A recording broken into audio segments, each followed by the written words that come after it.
You wake up in the middle of the night to find yourself pinned to the mattress. Your mind is fully conscious, but your limbs refuse to move. In the corner of the room, you see a dark, distorted silhouette watching you, a hostile presence that feels as real as the bed beneath you. This is sleep paralysis. It occurs when the brain's sleep cycles fall out of sync. While the mind is active and awake, the body remains in REM atonia, the natural state of paralysis that prevents us from acting out our dreams. Research into sleep disorders shows that this biological desync is often forced by external pressures.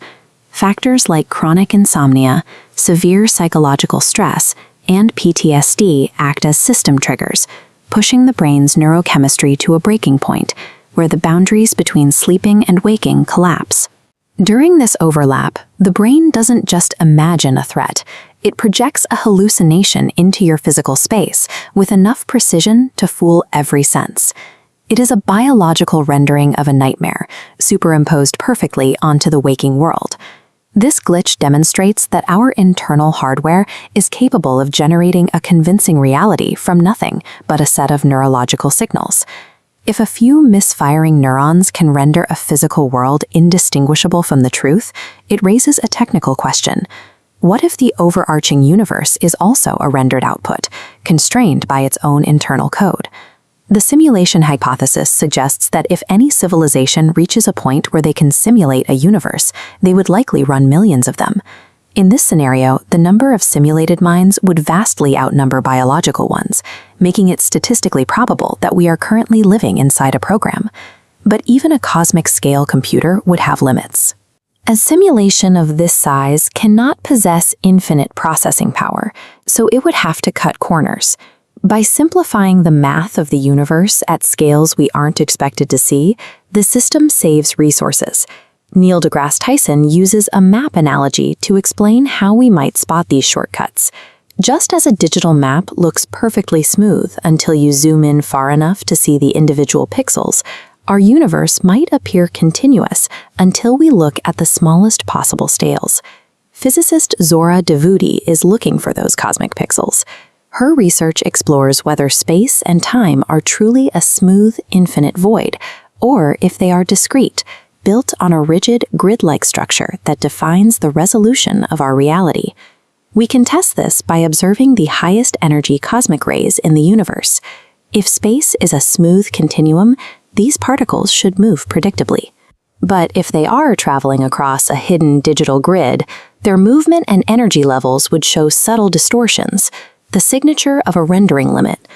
Confirming that space-time is discrete would change our baseline understanding of physics. It would provide empirical evidence that our reality is not an infinite expanse, but a system operating with finite data. While some look for pixels, others look at the math itself. Theoretical physicist James Gates has spent his career studying supersymmetry, the complex mathematical framework that describes how subatomic particles like quarks and leptons interact at the most fundamental level. To function, computers use Shannon-Hamming error-correcting codes. These are digital feedback loops flow that detect when a piece of data is scrambled and instantly repair it. Without these codes, your web browser would crash every time it encountered a minor data error. Gates discovered that these exact error-correcting codes are embedded within the equations of supersymmetry. The same digital logic used to keep a computer stable is written into the math governing the smallest particles in existence. The presence of these functional codes suggests that the universe maintains its stability using the same self-correcting logic as modern software. It implies that the laws of physics may be acting as a protective operating system for reality. However, mathematical patterns do not always imply a programmer.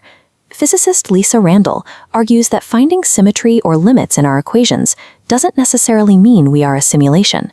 It may simply reflect the inherent order of the natural world. When we see a boundary or a pixel in our data, it often represents the edge of our current technology.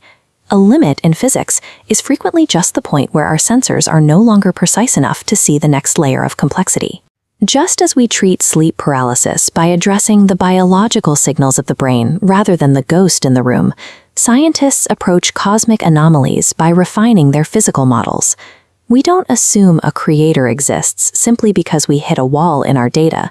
We look for the deeper laws of physics that explain why the wall is there. Philosophically, the answer may not even change how we live.